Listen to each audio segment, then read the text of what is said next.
Hello everyone and welcome back to Magic at the Movies. This is episode 61. Wow. I believe, where we talk all things movies, TV shows and anything that takes our fancy that week. I'm your host, as always, Joe, and with me, as always, is my lovely co-host, Robert. Say hello, Robert. Hello, everybody. How are you? How is everybody? What's going on with the feet right now? Do you not do this with your feet sometimes? Not really. I probably shouldn't. I don't think that's good for... It's probably not. Yeah, it's not good for your joints, or your ankle bones. I imagine not. Anyway, I'm not an ankle or joint or feet specialist. No, I don't know why I was doing that. Sometimes I just like to do that. It's fine. You know what? You do you. I'm not going to judge you anymore. I just wanted to point it out. I am me, and sometimes that means... I gotta be me. I gotta be me. Other words, I gotta be me. Oh, it's a musical episode. We wish. We wish we could talk about a musical this week. Oh, wait, no, we're not. Yes, welcome back to Magic at the Movies, folks. We're so glad to have you back. Yeah. Those who are rejoining us. Hello. And new listeners as well. Hello. Hello. Hiya. This week we've got two big movies to talk about. Wow. Well, one sort of big movie, Yeah. and another movie that's definitely better than the big movie, Yeah. but not a lot of people are probably going to see it. I feel like 'Cause more it's a people are weird talking premise. about it, though. I think so, yeah. I think it's got a better discourse. Oh, yeah, 100%. Yes, I'm talking about Mortal Kombat 2 Wow. and The Sheep Detectives. We'll let you Wow. decide which one was which. Yes. Oh, you'll find out later. You'll find out later. Ooh. But first, before we get into our main section of the show, we have to start with, of course, like always, like we start with every single episode, with our regularly recurring segment, which is... What have you been up to this week? Thank you very much, Robert. Yes, this is the section of the show where we talk about what we've been up to this past week, what we plan to be up to in the weeks ahead, whether that's watching a thing, reading a thing, playing a thing, doing a thing, making a thing, or saying a thing. What? You're sighing. Why are you sighing? Are you bored of this podcast already? No, I'm not bored. I'm disappointed. The two of them. It's a scar on my heart. I That you could be apologise. so disappointed in me. I may have made a thing. I'm not saying that. Seems like that's what you're saying. That's not. I heard the sigh after making a thing. I don't object to making a thing. That is a valid. It's a valid thing you could do your week, Come out. as are all the rest, as we've all firmly established. I'll take your silence as a yes. It's a real pregnant pause kind of episode, apparently. That's what the episode will be called. Pregnant pause. Yeah, so we're about to talk about all the things that we've done this past week. Robert, why don't you kick us off? What have you been up to this past week? Or what do you plan to be up to in the week ahead? Wow. That's As a I very have good. a Yazoo milkshake. Oh, yes. Tell them what flavour. It's banana flavour. Some ASMR gulping for... I didn't know if that came through. And if so, that's disgusting. I'm so sorry. Sorry. Should we open our Kinder Eggs before That's such a good idea. Yes, Yeah, well, hold up, everybody. Wait a minute. both of us have a Kinder Egg We have to Kinder open. Eggs. Not just any Kinder Eggs. Star Wars Kinder Eggs. Star I Wars will be Kinder very Eggs. annoyed if they're not Star Wars toys inside. And it's just, and the packaging Yeah. are regular. Here's proof. The only thing, Kinder Egg. can we do this one-handed? Eat your hearts out, America. Yeah, America. I'm going to try one. America. I've figured out a system. I've got the wrapper off. I've got some of the wrapper off. I didn't think about where to put the chocolate afterwards. In your mouth. Good point. Okay. I haven't had a Kinder Egg in so long. Should be it's open. Yeah. I've got the sealage. Sealage. This is the Sealage bit is I'm gone. nervous about. Okay. Oh. There we I've go. got it. I've got it. Get out. Do you want to go first? No, you go first. I'll go first. You go first. Yeah. I have. Let's have a look. See. Who is that? it's actually a Harry Potter one. Oh my god. It's definitely a Star Wars one. Oh, I think I know who it is. But I think it's Rey. yeah. Yeah, it's Rey. It's Rey. She's got a swooshing lightsaber. That's actually better than I thought it was going to I be. think it's based on her Force Awakens look. I think everyone's favourite out of if they had to choose. I think Rise of Skywalker's her best look. Yeah. I would like say. that. The robes she's got in that, like really Yeah, nice the way they brown boots swish. and stuff. And then she gets a yellow lightsaber at the end. She does. I don't And know it's a how I cool feel look- about that. it's a cool- no, it's a cool looking lightsaber. I've got a pop figure of her from the Rise of Skywalker. Yeah, I like Rey. Yeah. That's pretty. Screw all you Ray haters, just because she's a woman. If it was a man, they would not have the same They objections. would not have problems. Oh, I'm thrilled with that. I There's thought. a little rebellion sticker as well. Oh, I think that might go on one of the things. yeah. There you go. Your turn, Robert. That's lovely. Okay, I'm holding the microphone. I'm pleased with that. Ooh. Here we go. The anticipation. I got Boba Fett. He's got Boba Fett. The coolest of the cool. Who does barely anything in the film. Doesn't do anything, but you know what? I don't know what this stand is I can't. for. I couldn't figure out the stand either. We'll figure out the But stand later. yeah, or what's the sticker? Is it a I think Is it Mandalorian? a Mandalorian thing? It's like I don't know what that is. I Have a don't think I've look-see. seen that Let's have a before. look. See. It's like a bit of wheat. Is that his symbol? I don't know. That might be a bounty hunter symbol. Bounty I don't hunter know. symbol. I don't know. I've never seen that symbol before. I don't know what that symbol means. I just got a rebellion symbol. They are better than what I thought they were going to be. I know they're not like, oh my god, they're better. But you know what? Cool, yeah. For that, and especially if you like Star Wars, Rey's got the lightsaber. It's got a sort of and it swishing swishes thing it. going on. I like that. Well, you can get. I think that's pretty cool. You could have got Darth Vader, who we were just saying before, that just got like Darth Vader things. You can get Stormtrooper, Rey, Darth Vader, Obi-Wan, Ewan McGregor's version, Boba Fett, Yoda, Chewbacca, Kylo Ren, Luke, and Leia. And Leia's got a lightsaber as well. Cool. Oh no, she doesn't. Never mind. Oh. I was getting that wrong. But she should, because Get she did people's train hopes up. as a Jedi, She did have a lightsaber at the end. which everyone forgets about. And people are like, no, it's not canon. It is. It is. Leia trained as a Jedi. Rise of Skywalker, despite everything, Yeah, it's not that It's bad. canon. I actually enjoyed it a little bit more after watching it Yeah. this past week or so. If you take out all the plot, Somehow Palpatine Returns somehow is a Palpatine better returns. line than I Don't Like Sand. Yeah. People saying it's worse. I think it's better because then they follow up with like various lines that make it not as dumb. Yeah. And also, I would say, Star Wars fans are always mad at everything. Oh, I would say Oscar Isaac is a better actor than Hayden Christensen. yeah. So 100%. he's able to deliver it better. Yeah. Oh, 100%. That whole I don't like the whole honeymoon. I mean, bit. there's another line of I wish I could wish away my feelings, Yeah. but I can't. That's Cringe. that's terrible. That's terrible, George. I wish I could wish away my feelings, but I can't. Wish Wish it away. away. Wish it away. Um. So we got sidetracked by Kinder Eggs there. Sorry about that, but I'm pleased about that. I'm quite pleased. Yes. Yeah. But we'll move along with what Robert's been up to this past week. Moving right along, apart from Kinder Eggs.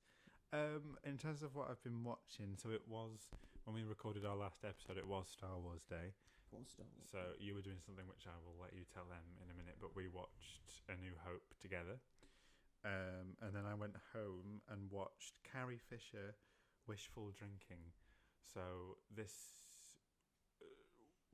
I think she'd written it as a book first. It's based on one of her books. Yeah, and then she had it as a Broadway. Was it Broadway? I can't remember. But it was a play. Broadway as well. play. Yeah. So, and it's on HBO Max Sky, so you'll be able to watch it. But it's really good. It's obviously about like her life and growing up, and there's a whole bit about Star Wars and her mother being Debbie Reynolds and her father leaving her for Elizabeth Taylor and things like that, and a lot of stuff happening. And it's very funny, and it's just like her personality. I haven't read Wishful Drinking, but I've read The Princess Diarist, which is the book after, which is the last book she wrote. Yeah. And that book's mostly about her affair with Harrison Ford. I need to read that. You can borrow it. she's very witty in the way that she writes, and that comes across beautifully in that one. But I think she's funny, probably funnier in Wishful Drinking. Yeah, I would say. So good. The whole thing is the film stage version, and there's the whole Star Wars bit is so funny where she's like naming all the merchandise, and like there was a sex doll made of her. And my favourite story is when she went into a shop and this guy went, "Oh, Princess Leia, I thought of you every single day from when I was 12 to 22. And she went, every day? And he said, well, 4 times a day. And she was like, what am I supposed to say to that? Oh, thank you. What do you say to that? But she doesn't do it in a way that's, like Harrison Ford does it because he doesn't like Star Wars. Leave me alone. Carrie Fisher, really likes Star Wars and is appreciative of it, and she carried that through her life. Like, obviously you're going to get tired of it at some point, but I think it's probably because it's different with Harrison Ford, because he's done so much other stuff. That's a good point. Because I think out of the cast, he's the only one that got out of Star Wars essentially. Yeah, that's it. Because when you look at, Mark Hamill and Carrie Fisher, they had their careers afterwards. Oh, of course, quite fine careers. Carrie Fisher was in plenty of other stuff. She's in The Blues Brothers. She's very good in The Blues Brothers. I really like her in When Harry Met Sally, and she's in a smattering of other things as well. And Mark Hamill is the best Joker. Voice the Joker. He's done various voice roles and appeared in various other things as well. But Harrison Ford became Harrison Ford. Yeah, that's it. He's not tied down to Luke and Leia as Carrie and Mark were. He went on to have an incredible career. Yeah.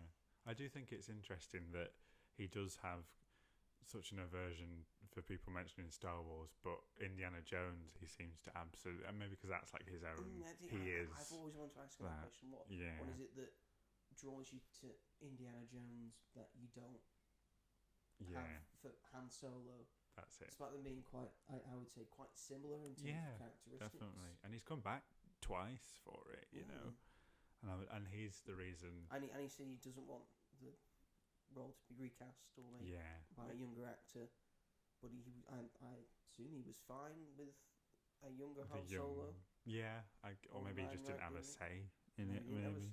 But they did that TV show. He doesn't really have a say with Indiana Jones. No. Really. But I think that's fine. I don't think people are really after more Indiana Jones stuff anymore, which is a shame because we liked Dial of Destiny. Dial of Destiny. Is it as good as the original trilogy? No, but it's better than Kingdom of the Crystal Skull, and Kingdom of the Crystal Skull isn't that bad either. I'd say it's on par with Temple of Doom. Yeah. Oh yeah. 100%. And it's easier to watch today. Yeah. Yep. Oh my gosh, I feel like Dial of Destiny is like the Last Jedi of Indiana Jones. It follows the dichotomy of its one, every third indie movie is a good movie. Yeah. 2, the reason how to make a good indie movie is to put Nazis in it. Yeah, that's true. And you've also got to put Solomon in it. Yeah. There you go. these are the defining factors of them. Sorted. Yeah. So I watched that, and I think it was just nice to watch something a bit different. I was like, I could watch another Star Wars film, but then I was like, why don't I just try something a bit different? You watched the Star Wars. Star Wars, exactly. That's Star Wars. All it was You're about. You're not insane like I am. You're not insane. You're just passionate.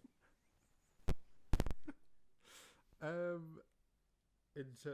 then the 2 films we're going to talk about later, I watched after that, and then the other day I was with my cousin, my auntie, and my cousin's fiance, and he picked me up in his Mustang from outside my working class home, and we went to this like car show thing and whatever, and that was the coolest I'd ever felt in my life. So, because everyone's like looking at you as you're like driving away. Like, I'm not driving, but I was in the passenger seat, and it was just really weird to have everyone you were a sort of journalist covering the opening of a new cinema in Preston that was being That's opened true. by Nick Park. That was and cool. the unveiling of a Feathers McGraw statue. That was to cool. me, that's cool. That is cool. You did that. That's cool. Just a lot of people hate journalists, so. But that was the best thing I ever did. Sorry for having right opinions, you plebs. Sorry, I meant to say that. Oh no! Oh wow! But yeah, it was really cool coming out of the car show because all the cars were lined up and everyone's just walking around looking at these cars. That's a nice car. That's a nice car. You just got a nice car. That's a nice car. That's a nice car. Oh yeah, I'd quite like that one. Yeah. If I could afford it, I'd quite like that one. And then like coming out, obviously, everyone like parts ways like the sea, and he had like a really cool song playing. I can't remember what it was, but it really fit the mood. And as we were like slowly driving out, and everyone just like felt like being a cool kid in high school. American high school. Shades on. I did have my shades on actually, so it all. I was like, yeah, not my car. We'll talk about a character in a specific movie where shades really help. Yes, shades really help. Yeah. So and then we were basically, I think I've mentioned before that I'm going to America in June. So I'm going with my auntie and cousins and their partners. So the whole day was spent like trying to prepare for that and get ready for it.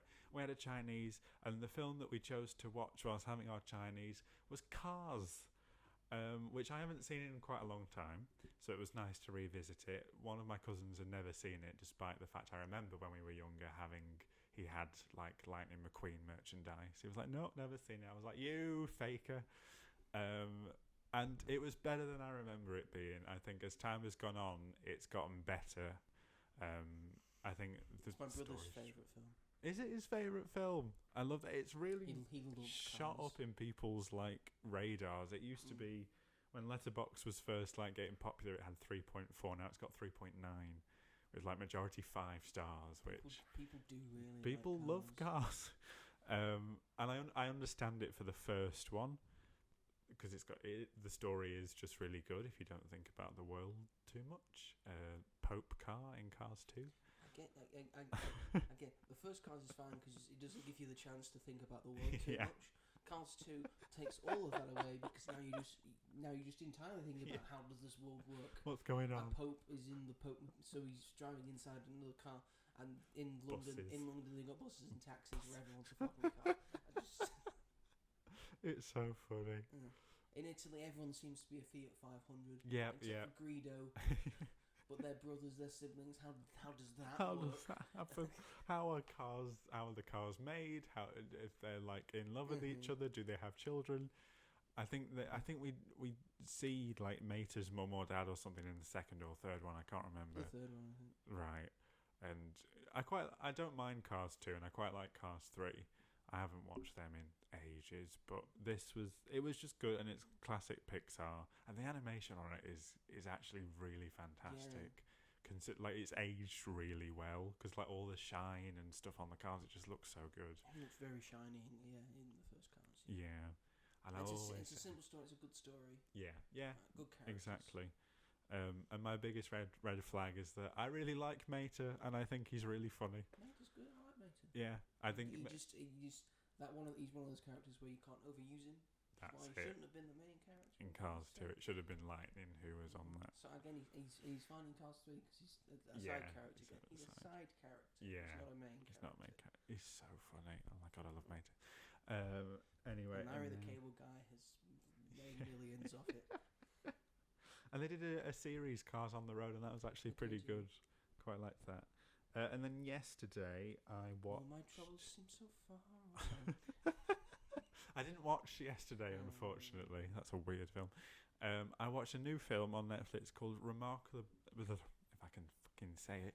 Remarkably Bright Creatures, which stars Sally Field and Lewis Pullman. People will know Lewis Pullman as Sentry from Thunderbolts.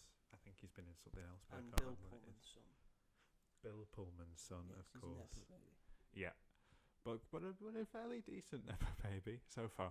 So far, yeah. So far. Still learning a couple of things. This is based on a novel, and it is about an older woman who works at an aquarium as a cleaner, and she sort of forms a bond with this octopus. She like talks to it and things like that. Is the octopus voiced by Bryan Cranston? No, someone very who has played an octopus before in Spider-Man. In Spider-Man? Yeah. Alfred Molina? Alfred Molina voices the octopus. That's inspired casting. Voices the thoughts. The octopus doesn't actually talk, but it's his thoughts.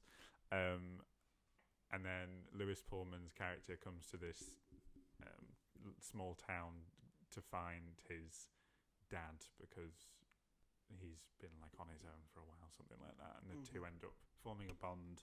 You find out about their pasts. And it's lovely. It's by the books. It's not anything like, oh, wow, that's not been done before. It's cliches. You sort of know the story beats. But I don't really mind necessarily compared to a lot of people. A lot of people find like cliches quite frustrating. I don't that much. I just think like they're fine. Like I don't think you should expect everything to really surprise you. But I think this is the sort of content I'm looking to watch because of how crap the world is. This film doesn't really have a bad bone in its body, and it's very emotional. It's very like intact with its emotions. It's written very cleverly. I think the performances are excellent. Sally Field and Lewis Pullman have excellent chemistry. They're so well suited, and Sally Field should just get. This film won't get any awards recognition at all. But Sally Field should just have an award for being Sally Field. Even though, does she have an Oscar? Yes. Okay, well she should get... Sure, I've thought that up now. I think she does. Surely she does. Sally Field, come on. Because was she at the... You know, the Oscars did that thing where they brought like a bunch of nominees on the stage. Yeah. I feel like she might do. But she should get an Oscar, an octopus trophy just for this film because the performance is really great. And yeah. Academy Award for Best Actress in a Motion Picture. Places in the Heart. Oh, I've never heard of that one. Me neither. Is that from quite a while ago? It's 1985. Oh wow, that is quite a while ago. But yeah, there you go. She should just get another award for just being Sally Field because she's great in everything that she's in. But yeah, this was just really pleasant. It's perfect Sunday afternoon. Oh, apparently she's won it twice. Oh wow. 1985 and 1980. Oh, well done, Sally Field. She's got two. Well done. I forget that she's obviously been working since... Well, there's Primetime Emmys, Golden Globes. Oh my god. Well, she should get another. She was a Kennedy Center honoree in 2019. Oh my god. As she should be, because she is a 2023 legend. Screen Actors Guild Life Achievement Award. Oh god, I feel really dumb now for not knowing that. She's Sally fucking Field. She's Sally Field. She's fantastic. But yeah, it's perfect like Sunday afternoon viewing. It's just really nice. It's really cozy vibes because it's set in like a seaside town, and yeah, it's lovely. I'd recommend it. And I've also been watching Call the Midwife from the beginning. I'm on series 4 already. Well, I've been watching it since like I want to say beginning of last month, and I love it so much. I feel like you could show the whole show to any really bad far right male person, and it would cure them of their afflictions, diseases. Yeah. So yeah, and Amanda Land series 2 has just come out on BBC iPlayer, so I think I've got 2 episodes left of that. I'm really enjoying that. It has just recently won Best Comedy at the BAFTA Television Awards, which is great because it's one of like the only like proper sitcoms that exists still that people get excited about and is popular. So I'm really enjoying that, and I think that's sort of everything. Obviously enjoying Taskmaster still. That's still going on. Oh, it's so good, this series. I mean, we say that every series, I'm sure. It's just very consistent. Yeah. But yeah, I think that's basically all I've been up to. How about you, Joseph, with the most stuff? For my what we've been up to this week section, I'm going to start off a new mini section inside the section. Oh. That was going to carry on, I think, for most of the year, depending Okay. how long this takes. Oh. And this will just be like a yearly thing because I like to challenge myself. I like to do stuff and just like set like an order of things and say I'm just going to do that. Yeah. So I just decided. So this is for the new little segment inside the big segment called Joe's. What was I going to call it? Oh, Joe's multiple week marathon. Oh. Oh my God. Yes, this is like a little section where I talk about a marathon of things that I'm watching or doing over the course of several weeks. Should I make a theme song for it? And months. Next week, should I make a little just like and then or just go straight into it? Okay, let's try it. Well, I'll make it for next time. For next time, Yeah. okay. You come up with a thing. That'll be next week. So tune in next week. Because my latest project that I'm going through things. Mm-hmm. This big marathon I'm doing is that I've decided, because they're all on Netflix for people to enjoy.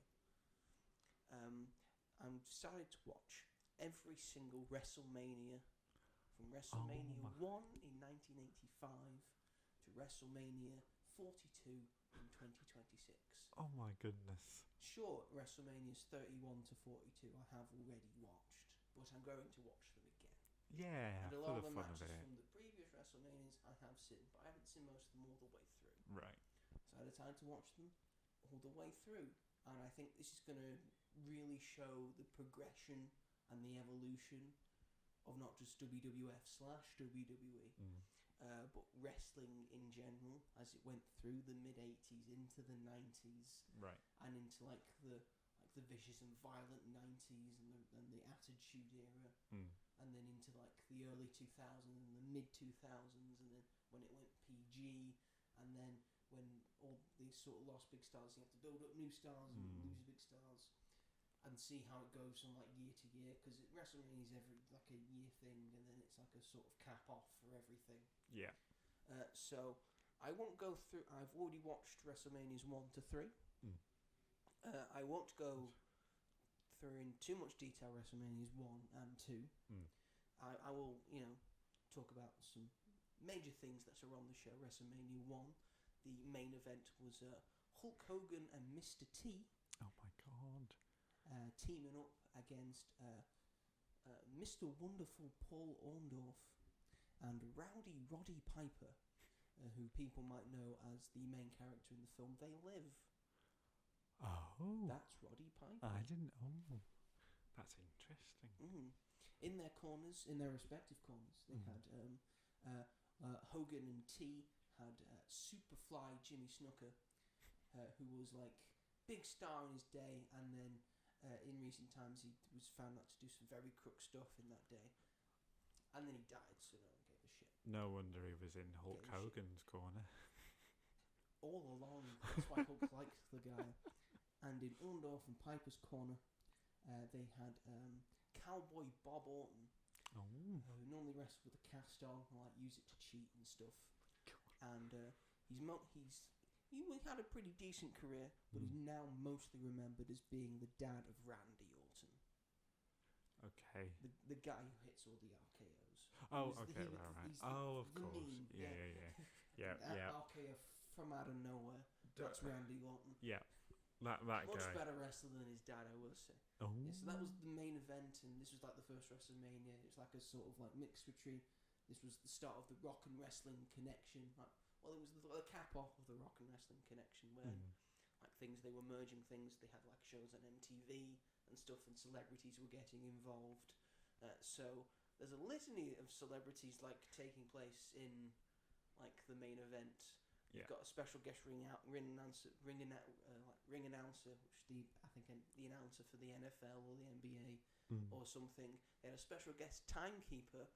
His name was Liberace. Oh. Oh my God. And they had a special guest referee, Muhammad Ali. That's insane. And it's not the first time Ali's like been in wrestling and stuff. Right. So he knew what he was doing, and like He throws like a few punches at people and he's like cheating and stuff. It's a pretty good main event and pretty fun main event. And the only probably thing worth watching in Mania 1. Oh, I see. Because these early ones, quite short matches, cramming a lot in those short matches. And then there's loads of matches. So it's like a 3-hour long show. I think the only two other notable matches were the match between Big John Studd and Andre the Giant, Princess Bride, in a body slam challenge. Oh my gosh! Because they're both like 7 foot tall. Yeah.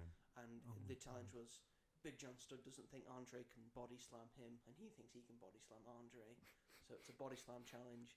If Big John Studd body slams Andre has to retire, and if Andre body slams Big John Studd, he gets $250,000. Wow. Andre wins because he's not going to body slam. He's fucking massive. And then because he was a good guy at the time, he gets the he's in like a bag. Gets the $250,000, just starts throwing it to the crowd. Oh, I love that. And then the other like big match on it for the rock and wrestling connection was a match for the women's title. I believe it was the Fabulous Moolah versus Wendy Richter. In Wendy Richter's corner was Cyndi Lauper. Oh my God, that is. This is the 80s, 1985. Oh my God. Wendy Richter wins and the big baby faces celebrating all that with Cyndi Lauper and stuff. WrestleMania 2, they tried something different because WrestleMania 2 takes place in 3 separate locations. Why? There's a mini show in New York, there's a mini show in Chicago, and there's a mini show in LA. It didn't work really. So That's why they didn't do it again. First time round, they were like, "This isn't working. Yes. What are we going to do? Here." But all 3 had a sort of main event. Right. So the New York. So you had like your bit. They had New York bits first, and then had Chicago bits next. And then they had LA's next. So you would watch your bit of the show, and then there'd just be giant screens that came down, so you just could watch the rest of the show. Oh, okay. Yeah. So New York's was first. Their main event was Rowdy Roddy Piper versus Mr. T in a boxing match. What? That's not wrestling. I quotation marks boxing match because it was obviously very scripted. Oh, okay. Right. That makes sense. And stuff. It was sort of entertaining. Yeah. Behind the ref's back, Piper just body slammed T. When the ref sort of saw it, and then Piper got disqualified and T won. The Chicago main event, who I think got the short end of the stick, was a 20-man over-the-top rope battle royale where you got to throw your opponents out of the ring and be the last one standing. It had 12 wrestlers in it and 8 players from the National Football League. What? I don't know why. My God. I don't know why this was a thing. That's not the same thing. It's not the same thing at all. But Andre the Giant ended up winning that because, of course, look at the size of him. Look at the guy. Before that, and at that point, he never lost a battle royale. Yeah. Because why would you book him to lose one? And then the LA main event, which is signalled as the main event of WrestleMania 2, was King Kong Bundy versus Hulk Hogan in a steel cage match for the World Championship. Oh my God. It's a bit sluggish and boring in some some points, but Hogan bleeds, so that's sort of interesting. And then he hulks up and he does his comeback and then he wins. Anyway. Oh, boo. I mean, that was the time where everyone WrestleMania 2. WrestleMania 3, I'll go into a little bit more detail. Yeah. I'll go through the entire thing. It's a 12-match card. Ooh. The longest match, though, is only 14 minutes and 35 seconds. Oh, my God. The main event's 12 minutes. How did they fill for time? Entrances and segments backstage and the like. And again, there's 12 matches. Oh yeah, that's true. So match number 1 was the Can-Am connection of Rick Martel and Tom Zenk versus Bob Orton and the magnificent Don Morocco. Nothing much to say. Then Billy Jack Haynes versus Hercules. Brett Goldstein. No, unfortunately What not. a shame. Unfortunately not. A little bit bigger than Brett Goldstein could manage. That ended in a double count out. Because they just couldn't stop fighting each other. Oh my god. Then there was a 6-man tag team match between Hillbilly Jim, Haiti Kid, and Little Beaver versus King Kong Bundy, Little Tokyo, and Lord Littlebrook. A lot of little. Yes, people. because Hillbilly Jim and King Kong Bundy are normal people. And the other people are little people. Yeah. Okay. But this is before they were being made mockery of in wrestling, Right, because they are quite good wrestlers. Yeah. Little people wrestlers, and like some of the best little people wrestlers of the day. Yeah. Yeah, that went 3 minutes. Oh wow. Oh my gosh. That ended by disqualification. Oh no way. Because King Kong Bundy destroyed one of the little people, and then the little people that were on his team started ganging up on him as well. Have this. It's like, what the hell are you doing, man?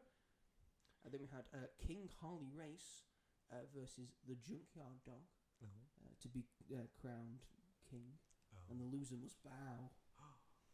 Humiliation. All dignity lost. Harley Race got a cheap victory. He made Junkyard Dog bow. But then he made a mistake and mocked him, and then turned his back, and the Junkyard Dog just hit him with a chair. Oh my god.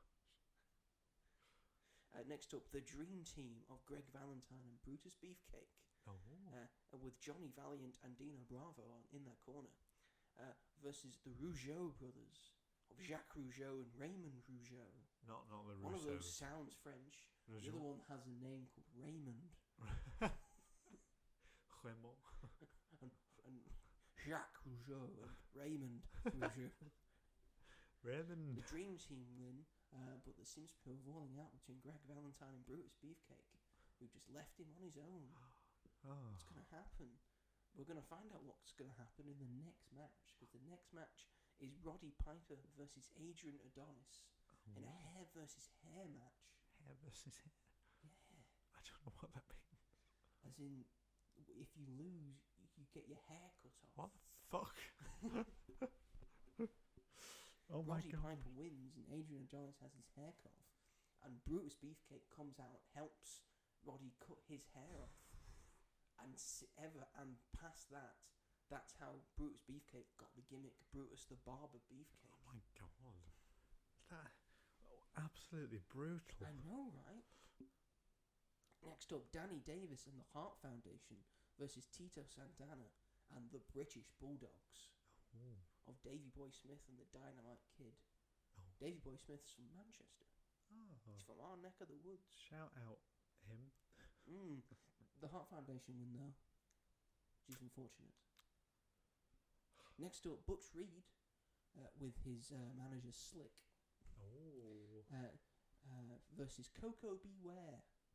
It's a sort of Caribbean sort of gimmick, and he comes to the ring with a parrot. I love that. I hope the parrot didn't get hurt. An actual parrot. When things like that were allowed. Next up, the match of the night, because it's an actual very good match, actually stands the test of time today. Oh, good. Which is Ricky the Dragon Steamboat versus Randy Macho Man Savage. Wow, that for was the a name. WWE Intercontinental Championship. Oh my gosh, imagine that belt. Yes, that pillar to post, that's an incredible wrestling match between just two excellent wrestlers, like going hell for and saying we're going to steal the show. And they do steal the show because they put on the best wrestling match. Don't know who Randy Savage is. He plays Bonesaw in Spider-Man. Oh, okay. Hey, freak show, you going nowhere. I got you for 3 minutes. 3 minutes of playtime. That's not a voice. That's how Randy Savage actually sounds. What an icon. He is an icon. Next up, the Honky Tonk Man. Sort of an Elvis sort of thing where he just does guitar, but he can't play the guitar. Versus Jake the Snake Roberts, who had in his corner Alice Cooper. Oh, wow, my God. Jake Roberts also comes to the ring with an actual snake. Oh, my God. Animal endangerment everywhere. Mm-hmm. Next up, the Iron Sheik and Nikolai Volkov versus the Killer Bees. Oh, they sound like a The Iron band. Sheik is billed from Iran, and Nikolai Volkov is billed from the Soviet Union. I'll remind you that this match happened in 1987. Oh, my gosh. So, you do with that information what you want. And then we're finally at the main event. It's Hulk Hogan versus a now heel Andre the Giant for the WWF Championship. Please. Yeah, Andre doesn't win. No, you're joking. One of the best calls ever in wrestling, though. It was the irresistible force meeting the immovable object. Oh. Hogan's the irresistible force. Andre's the immovable object. Boo. The crowd was very into it, and eventually, like, Hogan gets back up. He body slams Andre the Giant. Is Andre the villain in this Yes, situation? he Oh, is. okay. Yes. He's supposed to hit Andre in this. Oh, okay. Oh, Oh. but I like Andre. he was a better person. Yes. So yes, that's pretty much what I'm doing. I just watched a lot of WrestleMania. Oh, I love that. And That's of course, so I finished exciting. Star Wars and stuff. Yeah. But yes, I will come back next week, and we'll have definitely watched WrestleMania 4. Yeah. Whether I've watched WrestleMania 5 and 6 at that point, we'll see. That's so much fun though, but that's so exciting as well because you're so passionate about it to be able to go back and watch all of them. They're such big parts of wrestling history. Very, very fun. This won't be as long next week because I only have probably one to talk about. Right. I stuck 3. Yeah. I have to educate Robert. And Of course. It takes time. I'm a lame boy. It takes time. We haven't got to the people that he really knows yet. No, I knew 2 of those people. 3. Well, you knew Hulk Hogan. Yeah. You knew Roddy Piper. Yeah. And Mr. T. Eventually, Mr. T. You knew all the Andre the celebrities, Giant. Really. Andre the Yeah. Giant, you knew. Yeah, I knew the celebrities. You know Randy Savage. You've seen him. Yeah. I've heard of Jake the Snake. Jake the Snake Roberts. Yeah. I'm learning. He's learning, folks. Anyway, shall we move along? Moving right along. Dun, dun, dun, dun, dun, I don't think I know any of the other words to that song. dun, dun, dun, dun, dun, dun, dun. What it takes to get along. Something like that. Yeah, it's close. Which one do you want to talk about first? Should we get the silly one out of the way? Silly in a bad Which way. one's the silly one? 'Cause Silly in a that one bad has quite way. a silly premise. Silly in a bad way. Okay, I guess we'll talk about it. Mortal Kombat 2. Mortal Kombat. That was actually quite fun at the end to Mortal Kombat. jig in your seat. This film does not get credit for that because that was the theme tune for the original Mortal Kombat film in the 90s, and it's become quite synonymous with the franchise. So, yeah, if you bopped on that and thought that was pretty good, the film does not get recognition for it. Yes, this was released last Friday. It is the 5th Mortal Kombat film, I want to say. I think it's the 4th live action, but I think there are some animated ones as well, so it makes it like 7 or 8, I want to say.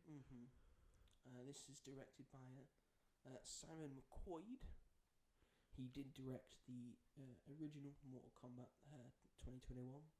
So yeah, it's mad that they did that. He did that, and they were like, "Yes, a sequel. Do another one. Finally get to Mortal Kombat." Actually, do the combat. This has an all over the place cast. Oh, silly cast. This includes Carl Urban, Adeline Rudolph, Jessica McNamee, Josh Lawson, Ludi Lin, Card Brooks is in this, as well as Hiroki Sanada. I like him. One of the greats of Japanese and Chinese cinema. Yeah. And most people will know him. Yeah, He's typecast in a lot of Hollywood movies, I would say. This had a $80 million budget. Wow. I think you see it Yeah. on the screen. And currently is sitting at a box office of $63 million Worldwide. I think it needs to make 200 million to break even. Yeah. That does not surprise me. Yeah. Because this advertising has been everywhere. Everywhere you look. Everywhere you look. Yes. What did you think of this film? What do you think it's about? End of the day. It's just really weird, isn't it? It's just I don't really. Yes, we finally get to Mortal Kombat. Wow. I think surprisingly we've never actually seen a Mortal Kombat film. It's weird because it's finally like what people wanted. The actual I think Mortal Kombat tournament and people competing and there's rounds and stuff and most of the characters are there. It's really hard not being a fan of. I'm not a big fan of Mortal Kombat. I don't really play the games. I've played a couple. I was planning to watch the first one before this. I saw it, but then I didn't. Same. I was like, I should probably watch it, but I didn't. No, I don't really think you need to necessarily. I think for certain moments, it helped, but I forgot about the guy who was the main character in the first one and what happens in this one. Like, I was just like, oh yeah, that guy was the main character, and they completely like changed. Because no one wanted that in the first place, I believe, because his character isn't a main character. I don't know. Who's the main character in Mortal Kombat? It's a fighting game. There wasn't the main character. I just think they shouldn't make films on games that aren't story based. Obviously, there is a story with like cutscenes and stuff. Cutscenes and there's a sort of world building. Yeah. And such. But this doesn't seem like it would be like the cutscenes of a game, which I think people just want, really, I guess. I think they thought, it's a fighting game. Yeah. Well, we can do a lot of fight sequences and then work around the story. Which is exactly what they've done, because I think this film is mostly all fight sequences. Yep. Which I think are all very good. Yeah, they are the best part of the film by far. Part of the film by far. Yep. And the rest of it hasn't been given pretty much any thought whatsoever, I don't think. Not really. It's all a bit cringe, isn't it? Yeah, so I feel we get to a fight sequence and you get pumped up, and then the fight sequence ends, and then you're back to meandering, talking in corridors that don't seem to be there. Yeah. And you're just a bit dishevelled, like, come on, move it along. That's exactly right. Anytime that there isn't a fight sequence, you're sort of like thinking about other things, and a lot of the dialogue is just exposition. Yes, it's a lot of exposition dumps in this. This is why it's important, and you must do this because this is important. Which I imagine is why they've introduced Johnny Cage this late into the series, so he can be Mr. Exposition. Yeah, which is fine, but also it's a trope that has been done thousands of times in movies. I actually think that Carl Urban was miscast as Johnny Cage. You don't have to whisper that because it's true. He doesn't have the energy. The energy of what Johnny Cage. He should be like Johnny fucking Cage. Johnny fucking Cage. That's right. We like Carl Urban. Carl Urban's a lot great. In the right really project. Like Carl Urban, He's the best version of Judge Dredd, because there's only been two and one was terrible. One was Sylvester Stallone. Yes. And obviously Butcher, he's fantastic. He's great in Lord of the Rings. Lord of the Rings as well. He made his mark in Thor Ragnarok. He's your Letterboxd profile picture. He is. But yeah, he's not Johnny Cage. He's not Johnny Cage.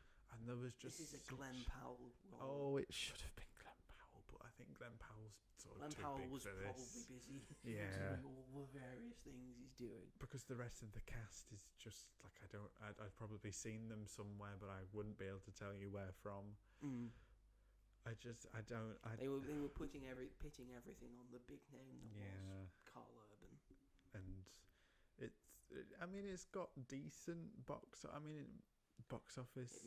It might do all right. I think it might do all right with sort of Mortal Kombat fans, but not Mortal Kombat diehards, because at least it is a Mortal Kombat. Yeah.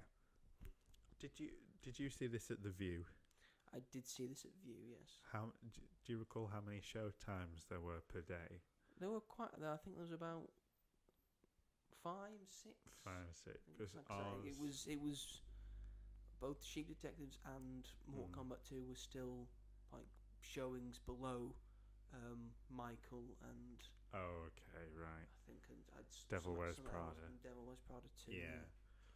Yeah, because the other 2 cinemas near where we live, they only had 3 showings for the film. For day of release, and considering there was a lot of hype around this film as well. So I think, and the overseas box office has been very poor. It's like got 23 million, but it's also not playing in a lot of countries because of its violence. Various things and then various violent things. Because I give it full credit. It does not like peter down the violence of Mortal Kombat. No. All of like the kills and stuff feel very Mortal Kombat. They do. I will say. And that is the best part about it. But I think, in our opinion, that doesn't mean that the whole thing is just automatically great just because they got the fight scenes right. I think I actually prefer the first one because at least there's like a story there. You said you haven't seen the first one? I have seen the first one. Oh, but you didn't rewatch it. I didn't rewatch it, no. I didn't love the first one. I think I gave it like a 6 out of 10, 3 stars. But I think that was just sort of more exciting because it was like these characters and they actually like built a story around it, whereas this one they've gone the like opposite direction. And I know a lot of people will disagree with me on it, and then just the stuff with Sub-Zero and Scorpion is the exact same as it is in the first one. The first one, everyone wanted that to be the film, and it should always be that. Yeah. But then if I was going to say if there's a main character to Mortal Kombat, it's probably Scorpion. Exactly. The opening sequence of the first one was really good because it's their like first battle. You've seen the first one. Is Hiroki Sanada Scorpion in the first one? I think. Okay, yeah, I think so. Maybe they didn't want to make Scorpion the main character because of Hiroki Sanada. But why would you? Which would be a bullshit excuse. I would say. Why would you not want that? Because the best parts of the first film were the Sub-Zero and Scorpion and you've already got a story that's about it's a revenge story. Exactly, but it's at the start and then it happens at the end, and in this one it happens at the end really randomly and out of place. I don't know how we get from A to B in that fight, and then there's no stakes because all the characters can come back. At the end, some of the characters end up in Netherrealm. Yes. I don't know if that's an actual thing that's in the universe, or if it's a clever nod to NetherRealm Studios, maybe, who make the Mortal Kombat games, and also the Injustice games as well. But which is why the Injustice games are good because they just feel like Mortal Kombat. Yeah, with DC characters. I don't know. I didn't hate it. I didn't hate it. I could rewatch it because again, the fight scenes are very good. But if you want fight scenes and fight sequences, then watch a fucking John Wick film. Yeah, exactly. And I don't know if because you're gonna have some cake, but you're not gonna eat it too. No, exactly. Yeah, you're right. Character designs, I think most of them are pretty good. Yeah. They look like the characters. And I think we'd have differing opinions of this, but I hate Kano.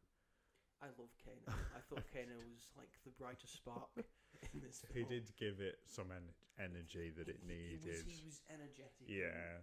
and he said things in a great way. Because everyone's very monotone. And everyone was like sort of monotone and down to earth and taking everything very seriously. Yeah. And I think that's the thing that they were tripped up by, because they should not be taking Mortal Kombat seriously. No, that's even a though good it's point. like visceral and violent, and sort of the colour palette is quite dark and grim. Yeah. It's an inherently very silly concept. Exactly. So I think you should give it a bit more silliness.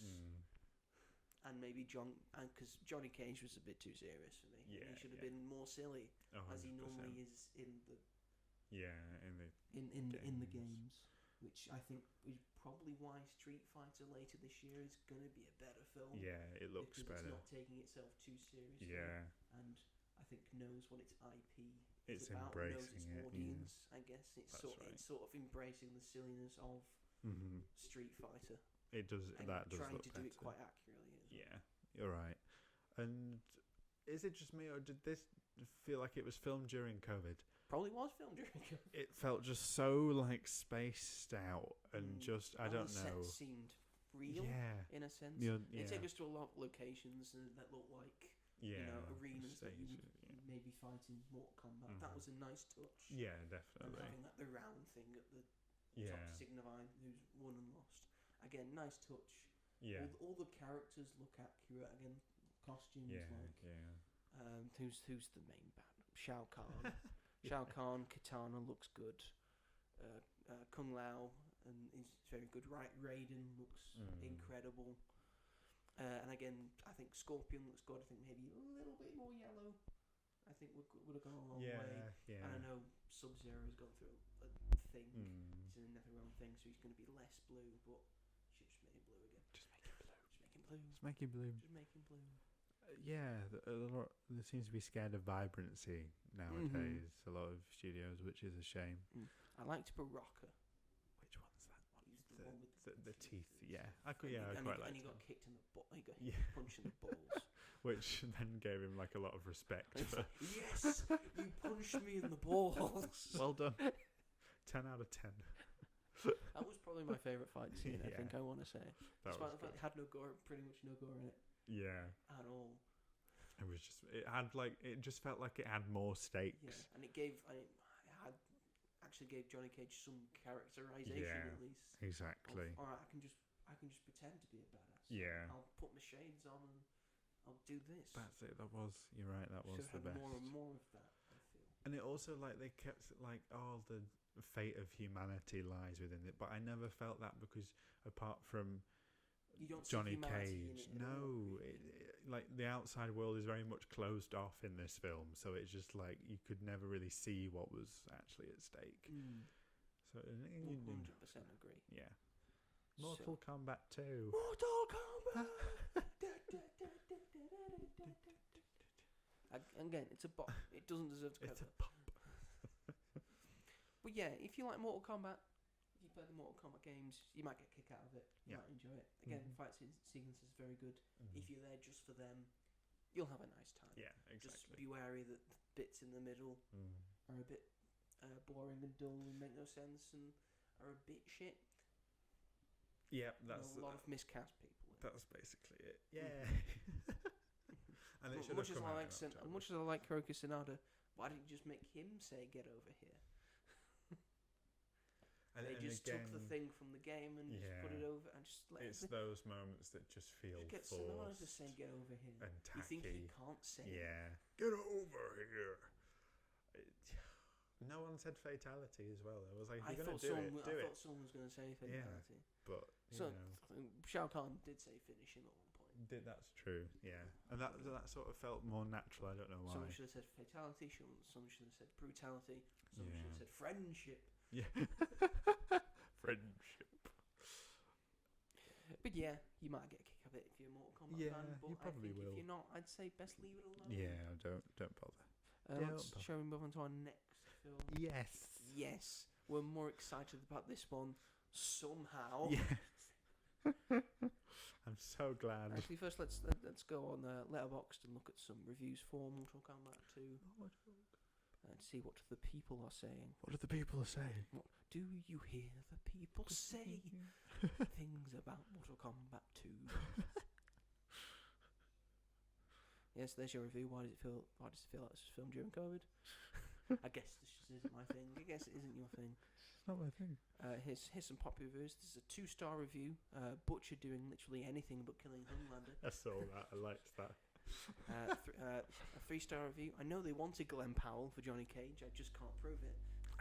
So right. Because Johnny Cage in the games just looks like Glenn Powell. He would have been perfect for it. He really would. But yeah.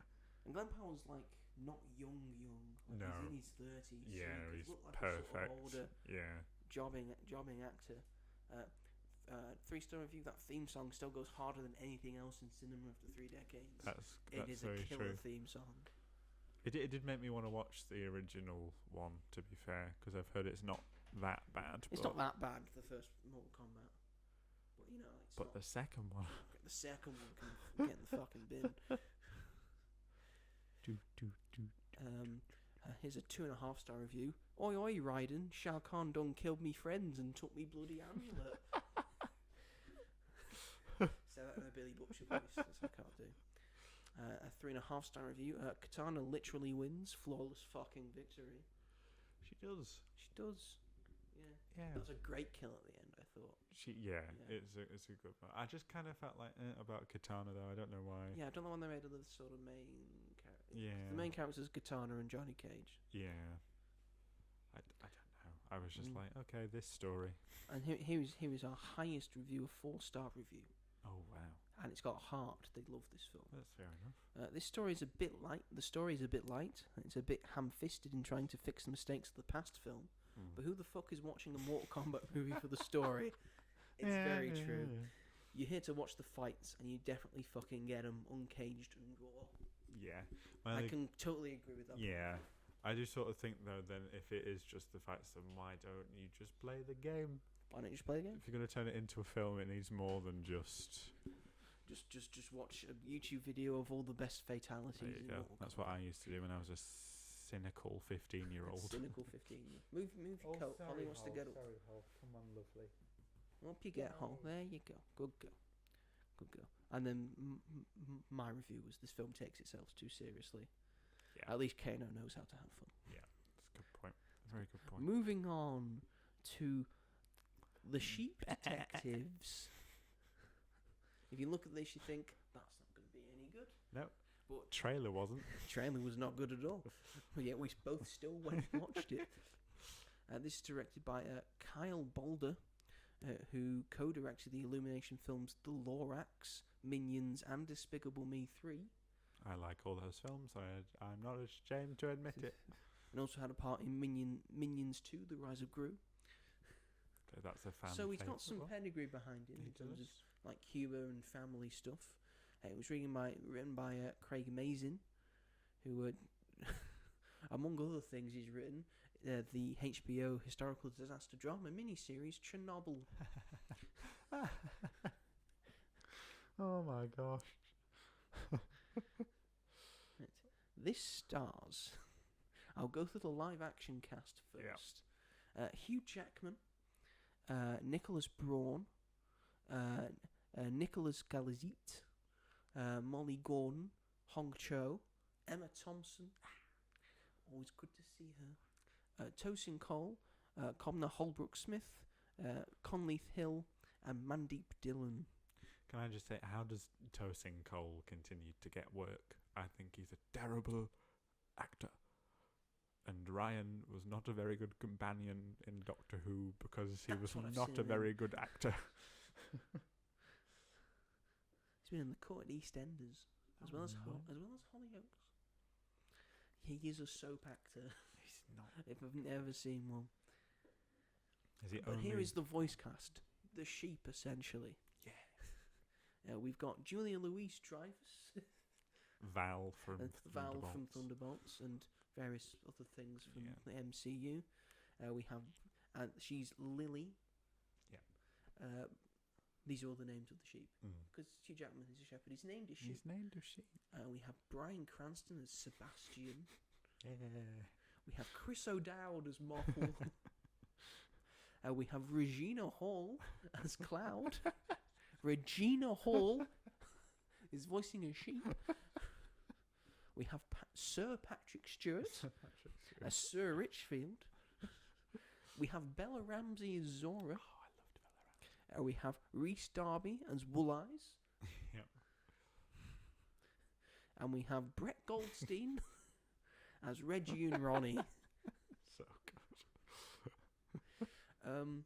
This is going to turn into an underrated gem. 100%. I don't think it's necessarily underrated. I think a lot of people are seeing it. It's been sold out like this weekend. I had quite a full screening for it. It's currently had a budget of $75 million. God, that's a lot. I think a lot of that went to Hugh Jackman.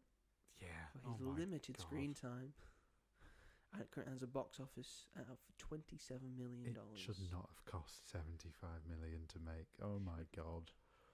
I guess but that's a lot of famous people. Yeah, that's a good point. That is a lot of famous people. I just wonder how Patrick Stewart's not doing this for nothing. No, he did do the emoji movie as poop emoji. I'm sure he got paid very he probably well. did for like the 2 lines he had, which were just poop jokes. You go, Patrick Stewart. What a waste of Patrick fucking Stewart.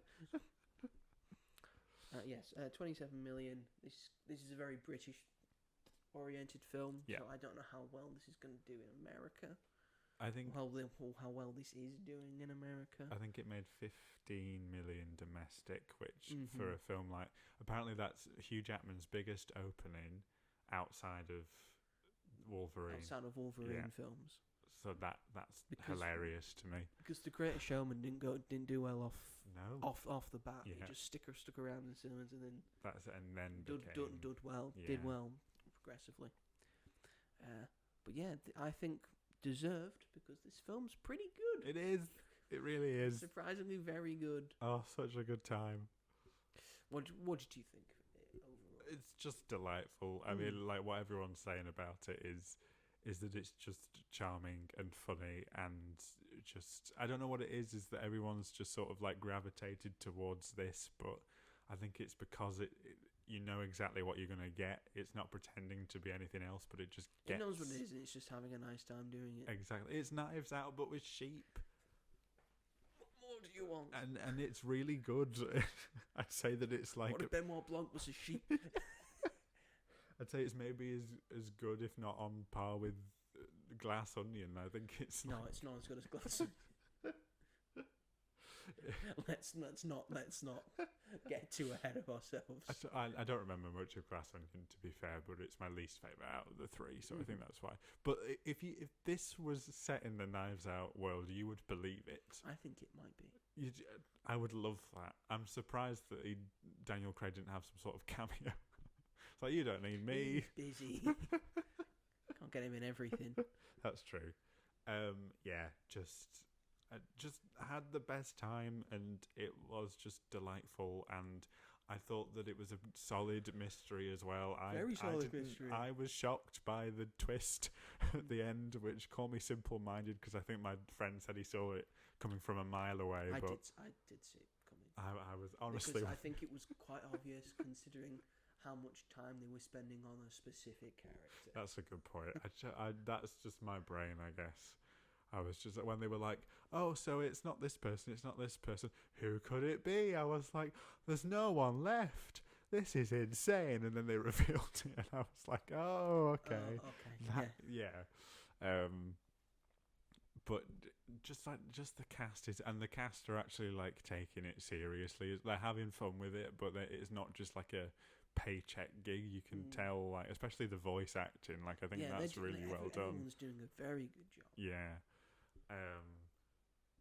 It's just really good.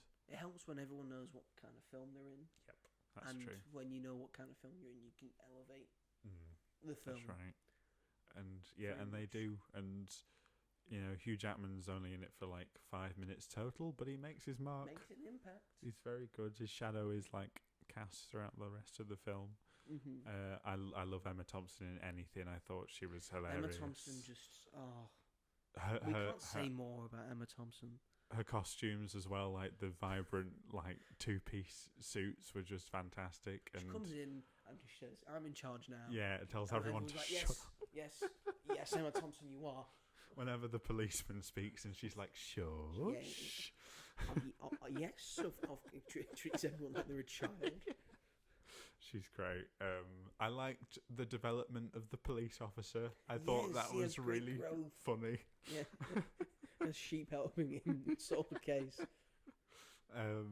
Yeah, and the characters were like pretty memorable, and There's as some well. memorable lines in there. Yeah, I thought the only character that maybe needed a little more time spent on them was probably Hong Chow's character, because like we see her. There's like a little more there. Yeah. I think She gets her moment at the end, but I feel like she's in it quite a bit at the start, and then she's like barely in it in the middle, if you know what I mean. Like, she's not really talked about by anybody, even though we've seen something that makes her suspicious. Because you needed following up. Yeah, which it does. Thank you seemed to follow up on everyone else, but you didn't follow up on that.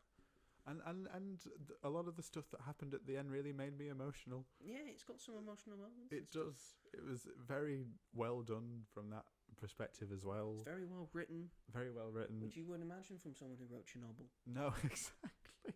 And it's really funny as well. It's really funny. It's got some really funny bits. It's got some very accurate stuff for sheep. Yes. So these sheep are smarter than regular sheep because they can talk and stuff. But the idea of them not wanting to cross a road and them forgetting things and choosing to forget things.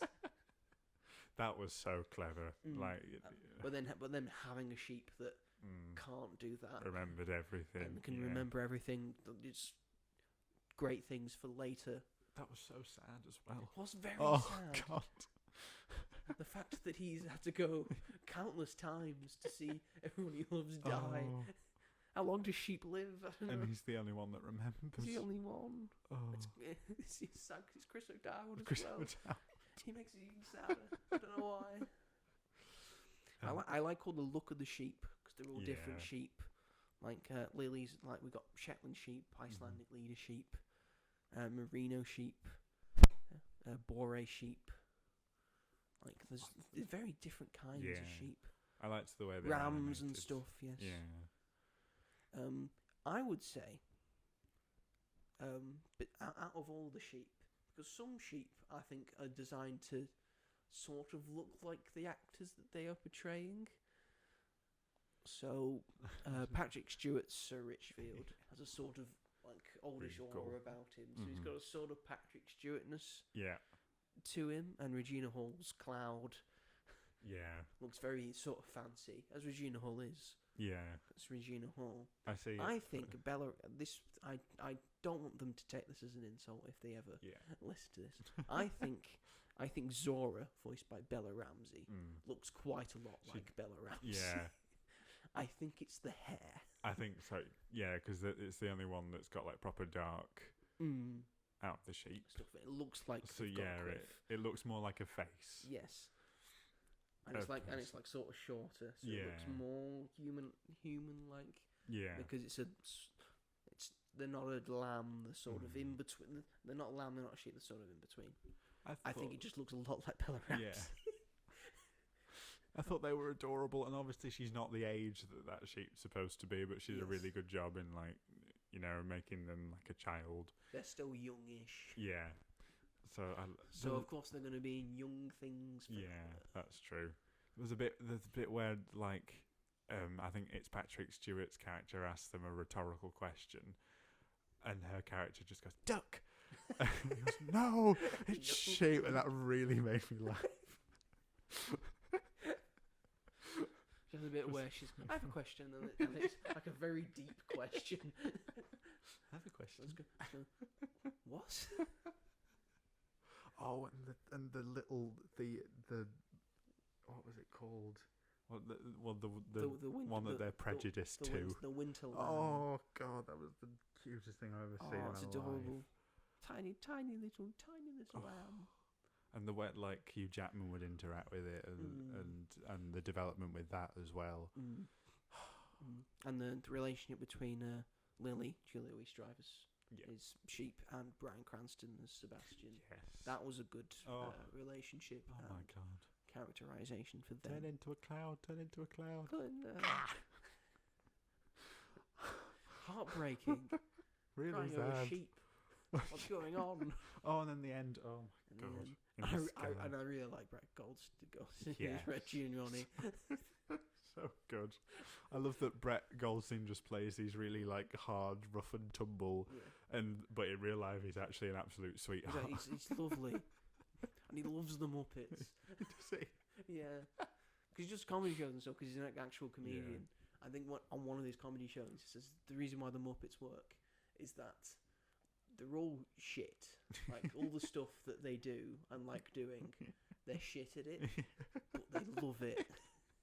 That's such a good. And that's why the Muppet Show works. Yeah, that's true. Because Kermit's a bad host, and Piggy's a bad actress, a bad singer, and Fozzie's a bad comedian. Yeah. But they love what they do. That's such a good point. I never thought of it in that way. He should be on like Taskmaster or something. He should be on Taskmaster. He'd be really good on Taskmaster. Or on the Muppet Show. Or on the Muppet Show. There you go. That's his dream. I know. Yeah, it is. yeah. I could But see the them doing fact that he's playing Reggie and Ronnie, which are twins, Yeah, but they're sort of different in sort of tone and stuff. yeah. I think it's a clever. very good job on Brett Goldstein. Yeah, this is it's just a lovely, very good film. It's great. I think it's going to be a timeless classic in the UK at Yeah. least. This is a very UK based film. 100%. I think if I had a caveat, like a one thing, again, it's Knives Out light. If you want a full Knives Out thing, just watch a Knives Out thing. Wasn't a huge fan of the performance of Nicholas Braun as the policeman. No, he's not as strong as I think everybody it's else. not a strong performance from him, I'm afraid. That you could sort of tell And I that will he was say, acting. Hugh Jackman, Yeah, wonderful actor. of course. Love him Yeah, in most things he's in. yeah. Not a great English accent, I don't think. No, I don't think. I was hearing a lot of Aussie. I think it would have just been fine if he was Australian. Just be Australian. Because his kids were from like America and his kids- South Africa, His so kids were South African and American, so don't think it matters. I think in a film like this, it does not matter. and he's not in it that much anyway. So he could have just been. He could yeah. have just been an Aussie. Such that he grew up in Australia. Okay, sure, yeah, fine. Why that doesn't I alter fell the in love story? with this country because it's not too hot and it's not too cold. It's just right. Very true. Very true. But yeah, if you get a chance, if you wanted to know what the film to watch the past week was, Yeah. and you want to watch a film, make it The Sheep Detective. Yeah, and don't just wait, because I guess like on the surface it looks like a streaming film. Just don't Give it a chance. just go and see it in the cinema, because you will have a really good time. It's a proper like full story that comes round. It's a full-on film. Yeah, it's They've actually put some effort into it. they've actually put effort into it, you know. But it's just really funny that you'd think on the surface that this film just wouldn't do very well, and people are loving it. It's got like 90-something% on Rotten Tomatoes and 3.8, I want to say, on Letterboxd, which is really high for Letterboxd. Look at the Letterboxd now. Yeah. And it Didn't check for Mortal Kombat 2. At the moment, Mortal Kombat 2 is apparently at the moment got a 3.1 rating. makes sense. Does make sense. Probably a lot of 2-star reviews. Yeah. The Sheep Detectives. I'm just bringing it up now. Give us 1 second, everybody. Everybody. Yeah, it's got a 3.8. 3.8. That's Which lovely. is pretty good. And some of the greatest films of all time have a 4 Yeah. So it's average. Not So I think that's sort of insane that it's got that high of a score. You'd think that it'd have like maybe like 3.5, maybe like for Letterboxd users. But I'm glad that it is being enjoyed by the people who are going to see it, and yeah, I would really like to see it again. Actually, if I was bored and had nothing to do, I'd definitely just go and see this again. So Same. yeah. So go and see it in the Project cinema. Hail Mary wasn't still in cinemas. Oh, of course, that too. Because that's still in the cinemas. You haven't seen it. Go see that. Yeah. Go see that. I feel like there's something for like everyone in There's the cinema something for at the everyone moment. There's like a lot of good films out at the moment. There are. A lot of So variety. go. We should do a superhero movie out, and we're all good. Yeah. There you go. It's just some reviews here for The Sheep Detectives. We're going to start off with I think the most popular review at the moment. Oh. It's hasn't got a rating, hasn't got a heart, but it's a review by Paddington Bear, Oh my gosh! Because Paddington's got his Letterboxd now. Yeah, We read through a couple, but this is his review of the Sheep Detectives. Yep. Very up Paddington's alley, I feel. The sheep make rather excellent detectives, especially when they work together and remember to be polite. I think Mr. Curry would have worked very well with their team. His neighbourhood watch experience would have helped move the investigation along. I laughed a great deal, although Mr. Brown insists I gasped far too louder than necessary during the final reveal. Can imagine that. Paddington. That's got 5,143 likes. I like to think that the Browns did go to the cinema to see I this. like to think they did. Yeah. And it's well, Mr. and Mrs. Brown did, I think. Oh yeah, I don't. No, maybe not. Judy and Jonathan. Probably not. And it's very nice of him to be kind to Mr. Curry, considering the fact that he's just nice to everyone. Mr. Curry isn't a nice person. He still wants to get him bare. Although he wasn't in the third one, Wasn't Mr. Curry. Because they're in Peru. Yeah, Doesn't go to Peru. that's true. I feel like they've been allowed to do that because it's done by the same studio who did Paddington in Peru. So they were like, oh, cross promotion. And it is a very, like, if you like Paddington, you'll like Sheep Detectives. Very much so. Yeah. So yeah, it's very Paddington coded, I feel. 100%. This is a 3.5-star review. The Sheep movie has a more poignant reflection on death and memory than most of what comes out nowadays. The cut to the sky at the end got me real good. Oh, yes. So true. This is a 4-star review, just a hearted one as well. This is just a short and sweet one. Grass onion. I love that. That's so clever. I wonder if they were maybe trying to like write a title that was similar to something like Knives Out or something, and then just went with the Sheep Detectives. So I was trying to make it like she is in, she is out. I mean, Grass Onion's brilliant. Wake up, dead shepherd. Wake up, dead shepherd. And here's a 5-star review. Lovely. Her wife's name was Lily, and the lamb got named George, guys. The George, guys, is in all caps. Yep. This is a 4-star review, also hearted. Read to sheep, people. Read to sheep. Just read to sheep. There we go. Yeah. Just read to sheep. Solve all the world's problems. This is a 3.5-star review. Expected a star bomb comedy, and got Eternal Sunshine of the Flockless Mind.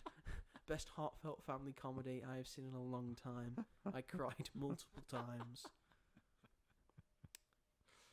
And I gave it 4 stars, and my view is the cast of the next Knives Out should just be all the sheep in this film.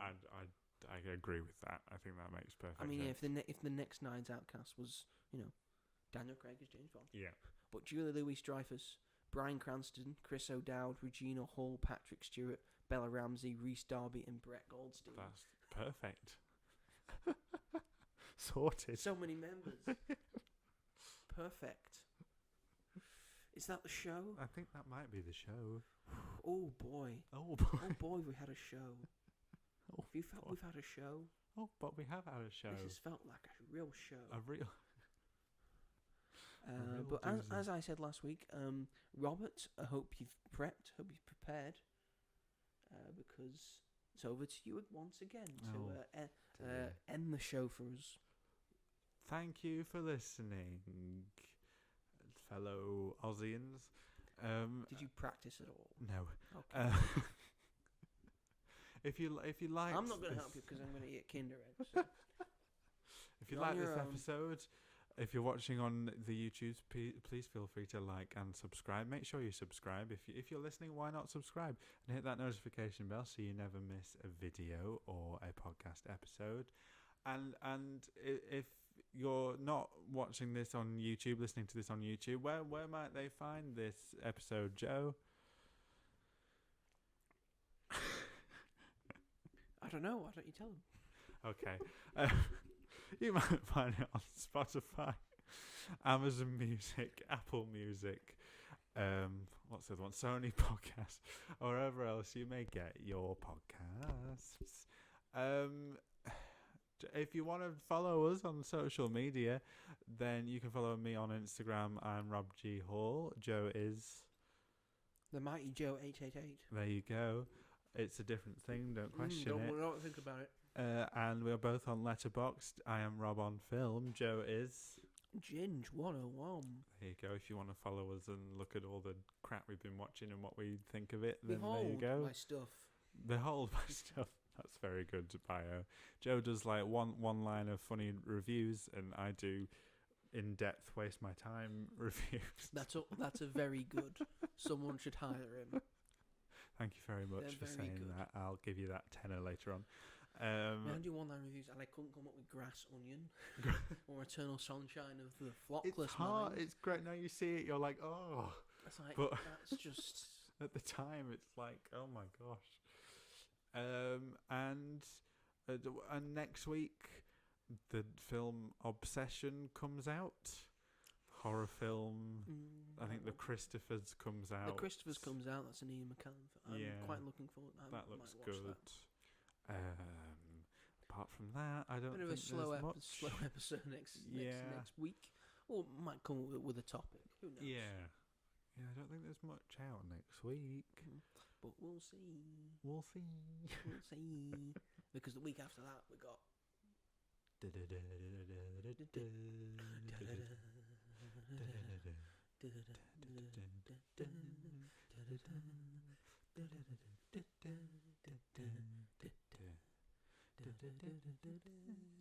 we going to get copyrighted for that, or can you get copyrighted for I think because we didn't do it that well, okay, I think we're safe. Right, okay, good. I don't think they can say, oh, we want to copyright that, because that's the most beautiful version of that theme tune that they've ever heard. I think we'll be fine. Okay, good. And also that week, Tom and Jerry and the Forbidden Compass. Woo! Which is a Japanese animated Tom and Jerry film. Is it? It is, and it's meant to be terrible. It's got like majority half stars from the people who have seen it in Japan on Letterboxd. So I think it's Japan. Could be anyway, China. we're going to look forward to those. Ding. And we will see you all in the next one. Goodbye. You're off the hook next week, Robert. I'll just do the end bit. I've got to make that theme song for you. You do, yeah. You cook that up. Cook that Don't up you in your worry. mind's eye. You know me, I'm always cooking. I've never seen you cook. No, and you never will. I never will. Because I'm not invited to his house. Nope. He's always at mine. Because he's a scrounger. You've been in my house. I've been in his house. when I was late when getting he was ready. late, I was like, You thought I might have died. bang the door down. I was like, Robert, get the fuck up. Your dad was lovely though. Oh, I'm glad. Anyway, thanks everyone. Take care.